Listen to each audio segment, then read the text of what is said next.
This page was created to teach Black history. Unfortunately, the American educational system was designed to exclude our real historical account, so we are here to dismantle it.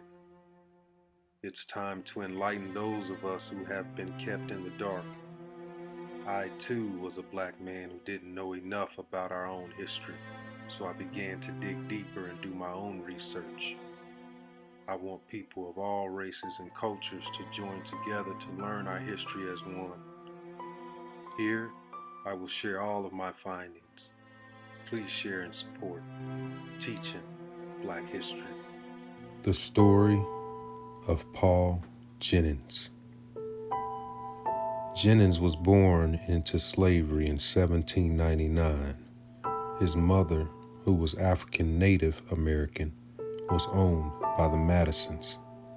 His father was Benjamin Jennings, an English trader.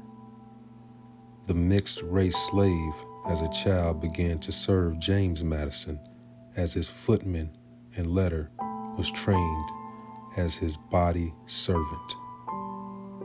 At the age of 10, Jennings accompanied Madison and his family to the White House after the statesman's election as president.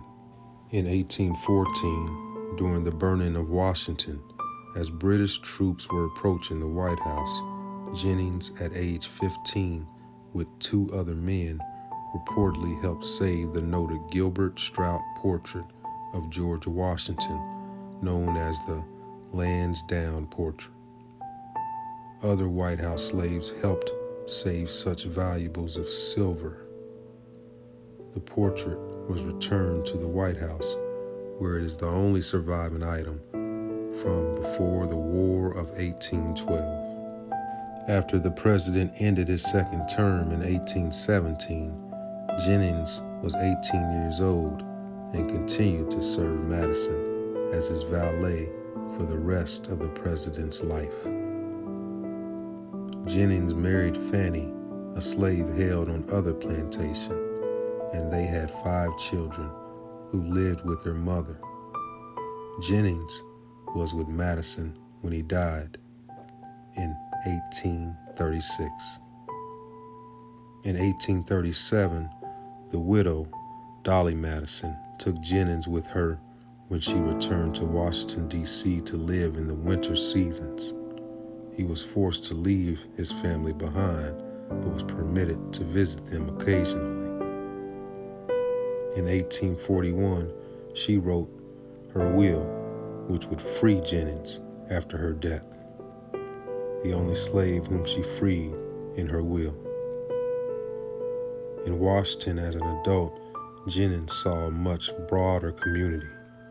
Among its many free blacks at the time were descendants of slaves of the former presidents Washington, Jefferson, and Madison. In 1844, Fanny, Jennings' wife, died in Virginia. The following year, Dolly Madison hired out Jennings to President James Polk in Washington. Often slaves who were hired out got to keep a portion of their earnings, but she kept it all. Fearing for his future, Jennings tried to arrange a purchase pat with Madison, but she sold him to an insurance agent for $200 in 1846. 6 months later, Senator Daniel Webster intervened to buy him from the new owner for $120 and gave Jennings his freedom, for which he paid the senator in work.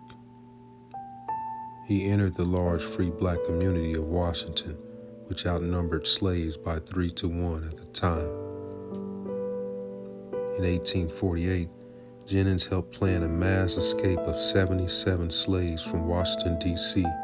on the schooner Pearl. It was the largest slave escape attempt in U.S. history.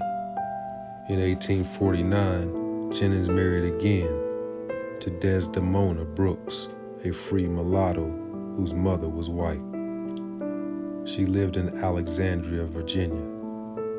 After the war, Jennings worked at the newly established Pension Brewer, part of the Department of the Interior to handle claims of veterans and soldiers' families.